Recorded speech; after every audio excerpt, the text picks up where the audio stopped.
आप सभी को जय मसीह की आज की आत्मिक विचार में मैं आप सभी का स्वागत करता हूं। उससे पहले कि हम आगे जाएं, आज जैसे फादर्स डे है, मैं आप सभी फादर्स को विश करना चाहता हूं हैप्पी फादर्स डे। आइए मेरे साथ निकालेंगे भजन संहिता उसके 103 अध्याय और 13 आयत को हम पढ़ेंगे।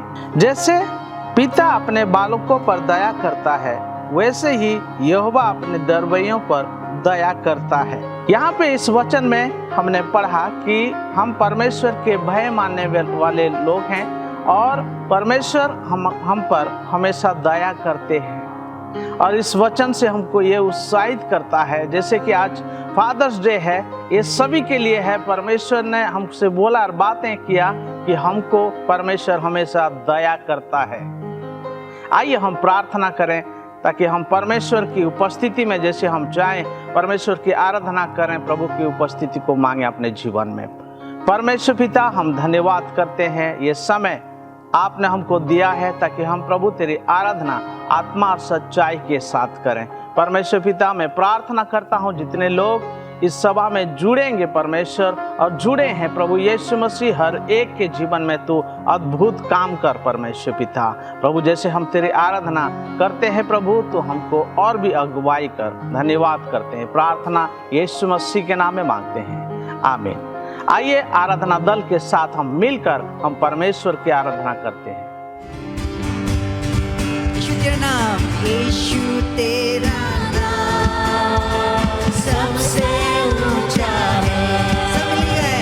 वो यीशु तेरा नाम सबसे ऊंचा है। फिर यीशु तेरा नाम, वो यीशु तेरा नाम सबसे ऊंचा है, सबसे ऊंचा है। बोले सब मिल गए। यीशु तेरा नाम सबसे ऊंचा है। जिस नाम में है मुक्ति, जिस नाम में है शांति, जिस नाम में है शांति, कहता वो नाम जगाए। जिस नाम में है मुक्ति, जिस नाम में है शांति, जिस नाम में है शांति, कहता वो नाम जगाए। वो जिस नाम में है जिंदगी, यीशु है वो नाम।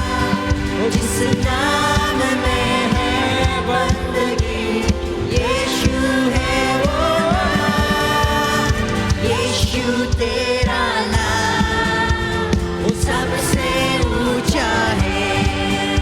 वो यीशु तेरा नाम सबसे ऊंचा है। यीशु तेरा नाम, वो यीशु तेरा नाम सबसे ऊंचा है। यीशु तेरा नाम सबसे ऊंचा है। बीमारी से, गरीबी से, श्रापों से छुड़ाता है। वो नाम है जो हमको रोशनी देता है। बीमारी से, गरीबी से, श्रापों से छुड़ाता है। वो नाम है जो हमको रोशनी देता है। वो जिस नाम में है जिंदगी, यीशु है वो नाम। जिस नाम में है बंदगी, यीशु है वो नाम। यीशु तेरा नाम वो सबसे ऊंचा है। वो यीशु तेरा नाम सबसे ऊंचा है। वो यीशु तेरा नाम सबसे ऊंचा है। वो यीशु तेरा नाम सबसे ऊंचा है। बीमारी से, गरीबी से, शापों से छुड़ाता है। वो नाम है जो अंधों को रोशनी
ये समय सूचनाओं का है। इस सप्ताह के लिए सूचना इस प्रकार से है। फरीदाबाद के अलग अलग स्थानों में grace assembly of God church की आराधना सभा होती है, जैसे कि धीरज नगर की आराधना सभा सुबह 9 बजे धीरज नगर क्षेत्र में होती है। सूरजकुंड की आराधना सभा सुबह 10 बजे सूरजकुंड क्षेत्र में होती है। रामनगर की आराधना सभा सुबह 8 बजे और 9:30 बजे रामनगर क्षेत्र में होती है। भरत कॉलोनी की आराधना सभा सुबह 9 बजे भरत कॉलोनी क्षेत्र में होती है। 21C और 21D की आराधना सभा सुबह 9 बजे 21D क्षेत्र में होती है। नीमका की आराधना सभा सुबह 9 बजे नीमका क्षेत्र में होती है। ध्याननगर की आराधना सभा सुबह 9:30 बजे गदाखोर क्षेत्र में होती है। गदाखोर की आराधना सभा शाम 6 बजे गदाखोर क्षेत्र में होती है। अंग्रेजी की आराधना सभा सुबह 10 बजे 21C क्षेत्र में होती है। यदि आप इन क्षेत्रों के आसपास रहते हैं, मैं आप सबको उत्साहित करूंगा कि आप जरूर किसी भी एक आराधना सभा में सहभागी हो, ताकि हम सब मिलकर प्रभु की आराधना करने पाए। हर रविवार को सुबह 11 बजे ऑनलाइन आत्मिक विचार प्रस्तुत किया जाता है। मैं आप सबको उत्साहित करूंगा, यदि आप किसी भी कारणवश कलीसिया नहीं आ पाते तो आप जरूर हमारे साथ ऑनलाइन जुड़े। हर रोज पासवान और प्रार्थना का दल आप सबके लिए मिलकर प्रार्थना करते हैं। यदि आप में से किसी के पास भी कोई भी प्रार्थना निवेदन है तो आप जरूर हमारे साथ शेयर करें, ताकि हम सब मिलकर आप सबके लिए प्रार्थना करने पाए। कृपया ध्यान दें, जून के महीने में शुक्रवार की प्रार्थना सभा को स्थगित कर दिया गया है। बाकी सेवकाइयां जिस तरह चल रही हैं वैसे ही चलती रहेंगी। आज के लिए इतना ही। अधिक जानकारी के लिए अपने क्षेत्रीय पासवानों से संपर्क करें।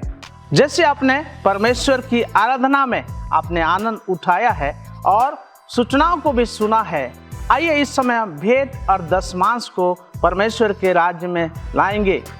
और परमेश्वर के भेंट और दशमांश को जब हम देते हैं, परमेश्वर के राज्य में जब हम बोते हैं, परमेश्वर और भी देते हैं। बाइबल में लिखा है, लेने से देना धन्य है। धन्य यानी आशीषित है, हम ब्लेस्ड है। और परमेश्वर हमको देते हैं जब हम और भी देते हैं। जब हम परमेश्वर के राज्य में बोते हैं, परमेश्वर हमारे जीवन में और भी आशीष को देते हैं। जितने लोग इस सभा में जुड़े हैं और इस समय भेंट और दशमांश को आप दे रहे हैं, परमेश्वर के आशीष को पाने के लिए आप अपने जीवन को तैयार करें। जैसे आप भेंट और दशमांश को दे रहे हैं, आप ऐसे ही देते रहिए, क्योंकि परमेश्वर देने वालों को और भी आशीष को देते हैं। आइए प्रार्थना करते हैं। परमेश्वर पिता, एक बार फिर मैं प्रार्थना करता हूँ, सभी के जीवन में तू आशीष को दे परमेश्वर, जो इस भेंट और दशमांश को दे के प्रभु तेरी आराधना कर रहे हैं। प्यारे पिता परमेश्वर, उनके कामों में तू और भी आशीष को दे परमेश्वर। उनके भंडार को तू प्रभु अपने भंडार से प्रभु खोल कर अपरंपार आशीष से बारिश कर दे परमेश्वर पिता। धन्यवाद करते तूने हमारी प्रार्थना को सुना है। यीशु के नाम में प्रार्थना को मांगते हैं, आमीन। आप अपने भेंट और दशमांश को जैसे आप दे रहे हैं, इसके माध्यम से आप दे सकते हैं फोन पे, गूगल पे, पेटीएम, QR कोड को स्कैन करके, और आप बैंक ट्रांसफर के माध्यम से भी अपने भेंट और दशमांश को दे सकते हैं। जय मसीह की। मैं आप सभी को आज के आत्मिक विचार में स्वागत करता हूं और मैं आशा करता हूं कि आप सब लोग स्वस्थ होंगे। आइए आज के आत्मिक विचार में हम जुड़े और परमेश्वर के वचन को मनन करें। मैं उन तमाम पिताओं को भी विश करना चाहता हूं, हैप्पी फादर्स डे। आज पिता का दिन है। आइए हम परमेश्वर के वचन में से मनन करें। आज हम अपने स्वर्गीय पिता के विषय में जानेंगे। मेरे साथ निकालिए लूका रचित सुसमाचार, उसका 15 अध्याय 11 पद से लेकर के और उसके 24 पद में एक घटना है। आइए हम पढ़ते हैं इस वचन को। फिर उसने कहा, किसी मनुष्य के 2 पुत्र थे। उनमें से छोटे ने पिता से कहा, हे पिता, संपत्ति में से जो भाग मेरा हो वह मुझे दे दीजिए। उसने उसको अपनी संपत्ति बांट दी। बहुत दिन ना बीते थे कि छोटे पुत्र सब कुछ इकट्ठा कर दूर देश को चला गया और वहां कुकर्म में अपनी संपत्ति उड़ा दी। जब वह सब कुछ खर्च कर चुका तो उस देश में बड़ा अकाल पड़ा और वह कंगाल हो गया। इसलिए उस देश के निवासियों में से एक के यहाँ जा पड़ा।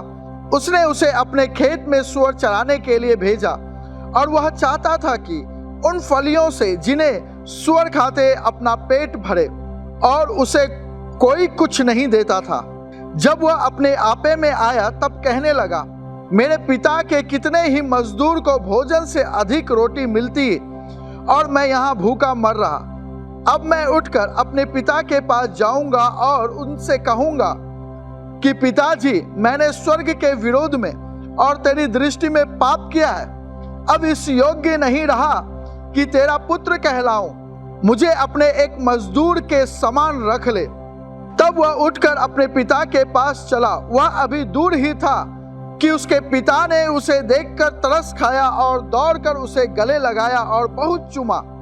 पुत्र ने उससे कहा, पिताजी, मैंने स्वर्ग के विरोध में और तेरे दृष्टि में पाप किया और अब इस योग्य नहीं रहा कि तेरा पुत्र कहलाऊं। परंतु पिता ने अपने दास से कहा, झट अच्छे से अच्छा वस्त्र निकालकर उसे पहनाओ, उसके हाथ में अंगूठी और पांव में जूतियां पहनाओ और पला हुआ पशु लाकर मारो ताकि हम खाएं और आनंद मनाएं। क्योंकि मेरा यह पुत्र मर गया था, फिर जी उठा, खो गया था, अब मिल गया, और वे आनंद करने लगे। इस दृष्टांत में हमें यह सीख मिलती है। एक पिता के दो पुत्र थे। छोटे ने कहा, पिताजी, जो मेरे भाग है संपत्ति का वो मुझे दे दीजिए।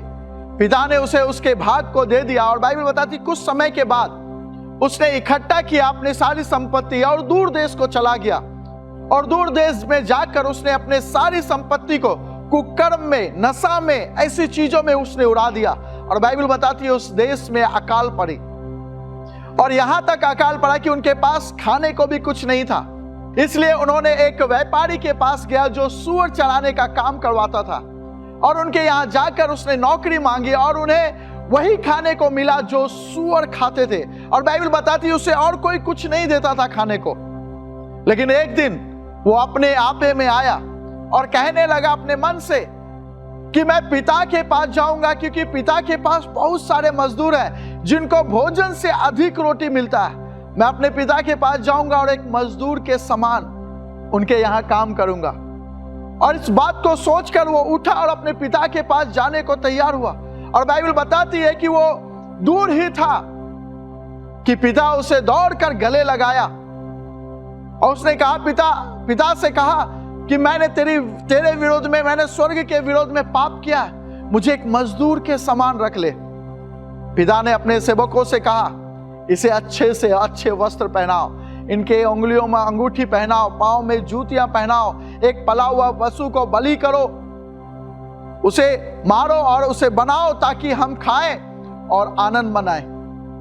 क्योंकि मेरा यह पुत्र मर गया था, अब जी गया, खो गया था, मिल गया, और वे आनंद मनाने लगे। मेरे प्रियो, हम इनमें से कुछ चीजों को सीख सकते हैं। पहली बात, हमें कभी अपने पिता से अलग नहीं होना है। हमारा धन पैसे नहीं हो सकता। हमारा धन प्रभु यीशु मसीह है। हमारा धन हमारा पिता है, क्योंकि अगर हम पिता के साथ रहेंगे हमारी जरूरतें पूरी होगी और वो हर बार हमारी जरूरतों को पूरा करेगा। लेकिन यदि हम सिर्फ धन को लेकर जाएं, धन एक समय खत्म हो सकता है, धन एक समय समाप्त हो सकता है। और जब हम अपने पिता से अलग हो जाएंगे तो याद रखिए, पिता से अलग होने के बाद, परमेश्वर से अलग होने के बाद हम पाप के गुलाम बन जाएंगे, पाप के दासत्व में चले जाएंगे। और ये व्यक्ति, ये छोटा पुत्र जब अपने पिता से अलग हुआ, अपनी मनमानी किया, जब ये पिता से अलग हुआ, पाप के वश में चला गया। मेरे प्रियो, हमें आज वापस अपने पिता के पास आना है। अगर आपको लगता है कि आप अपने पिता से दूर हैं, आपको लगता है कि आप अपने परमेश्वर से दूर हैं, तो यह अच्छा समय है कि वापस अपने पिता के पास आए। जिस प्रकार से ये व्यक्ति ने कहा कि मैं अपने पिता के पास जाऊंगा और मजदूर के समान रखूंगा, पिता आपको कभी मजदूर बना के नहीं रखेगा। जब आप वापस पिता के पास आएंगे, जब वापस परमेश्वर के पास आएंगे, वो आपको मजदूर के समान नहीं रखेगा, लेकिन वो आपको पुत्र के समान रखेगा। मैं इन चीजों को देख पाता हूं कि जब उसके बेटे उस पिता का बेटा जब वो उनको छोड़कर चला गया होगा, वो हर दिन उस रास्ते को देखता होगा, हर दिन इंतजार करता होगा, आज मेरा पुत्र आएगा, आज मेरा बेटा आएगा जिसे मैंने जन्म दिया, जिससे मैं प्यार करता हूं। मेरे प्रियो, हर दिन परमेश्वर इंतजार करता है। इसलिए प्रकाशित वाक्य में लिखा, मैं द्वार पर खड़ा खटखटा रहा हूं, कोई मेरे शब्द को सुनकर द्वार खोले तो मैं उसके साथ भीतर आऊंगा और भोजन करूंगा। परमेश्वर इंतजार कर रहा है कि कब आप वापस परमेश्वर के पास आए। ये संसार आदम के वजह से, आदम हवा के वजह से अपने पिता से दूर चला गया। लोग आज परमेश्वर को ढूंढ रहा है, लोग आज परमेश्वर को नाना प्रकार के चीजों में ढूंढते हैं, लेकिन बाइबल बताती है परमेश्वर आपके अंदर मिलेगा। परमेश्वर प्रभु यीशु मसीह आपको ढूंढ रहा है कि आप कब वापस प्रभु यीशु मसीह के पास आए। मेरे प्रियो, इस उराव के पुत्र की कहानी से हमें यह सीख मिलती है, हमें कभी अपने पिता से दूर नहीं जाना है, हमें कभी भी अपने खुदा से दूर नहीं जाना है। क्योंकि जब हम खुदा से, जब हम पिता से दूर होंगे, हम अपनी मनमानी करेंगे, हम अपने विचार में चलेंगे, पाप के दासत्व में पड़ जाएंगे, पाप के गुलाम में पड़ जाएंगे, और हमारी स्थिति ऐसी हो जाएगी जैसे उस उराव के पुत्र, उस पुत्र का हो गया था। मेरे प्रियो, मैं आपको उत्साहित करता हूं, अगर आपको लगता है आप किसी भी रीति से अपने खुदा से दूर हो गए, तो यह अच्छा समय है, वापस आ जाइए। जैसे पिता का दिन है, आज पिता के पास वापस आ जाइए। आज अपने पिता के पास वापस आ जाइए, जो आपको बनाया है, जो आपको अपने हाथों से बनाया है, आपके हमारे नथनों में जीवन का श्वास फूका है, आपको हमको उस पाप के दलदल से निकाला है, उस कीच से निकाला है। कलवरी क्रूस पर जो बलिदान हुआ है, जिसने पवित्र लहू को बहाया है, जिसने कोड़े खाए हैं, वो पिता के पास वापस आ जाइए। वो आपको नौकर के समान नहीं, लेकिन पिता के समान रखेगा। और बाइबल बताती है, जो पाप में उसने खो दिया, वो अधिकार खो दिया, परमेश्वर ने फिर से उस पिता ने फिर से उसको अधिकार दिया। आप जो कुछ खो दिए पाप में, परमेश्वर से दूर होने के बाद जो कुछ भी खो दिए, आप वापस परमेश्वर के पास आइए। वो इंतजार कर रहा आपका, हर दिन, हर क्षण, हर घड़ी, हर समय वो इंतजार करता है कि कब आप पिता के पास आए। और जब आप पिता के पास आएंगे, वो आपको नौकर के समान नहीं, लेकिन वही पुत्र के समान वो आपको एक्सेप्ट करेगा, वो आपको ग्रहण करेगा। मैं आपको उत्साहित करता हूं, आज पिता का दिन है, वापस प्रभु यीशु मसीह के पास आइए। यीशु मसीह आपका पिता है। मैं चाहता हूं मैं आप सब लोगों के लिए प्रार्थना करूं। मेरे खुदाबंद यीशु मसीह, मैं आपका धन्यवाद करता हूं प्रभु, आज के दिन के लिए। पिता, मेरी प्रार्थना है प्रभु, हम सबको समझ और बुद्धि ज्ञान दे, ताकि हम वापस आपके पास आने पाए। प्रभु, हम हर दिन प्रभु अपने आप में जांच सके कि हम कभी भी किसी भी रीति से हम आपसे दूर ना जाएं, क्योंकि हमें पता है जब हम आपसे दूर जाएंगे, पाप हमारे जीवन में प्रवेश करेगा। हमें पता है जब हम आपसे दूर जाएंगे, हम पाप के दासत्व में पड़ जाएंगे। पिता, मुझे समझ और बुद्धि ज्ञान दे, ताकि मैं हमेशा आपके साथ रह सकूं, आपके पास वापस आ सकूं। जो आज दूर है वो अपने आप को मान ले और वापस आए, और प्रभु आप उन्हें पुत्र का फिर से अधिकार दे। प्रभु धन्यवाद करते, धन्यवाद के साथ प्रार्थना प्रभु यीशु मसीह के नाम से मांगते, आमीन।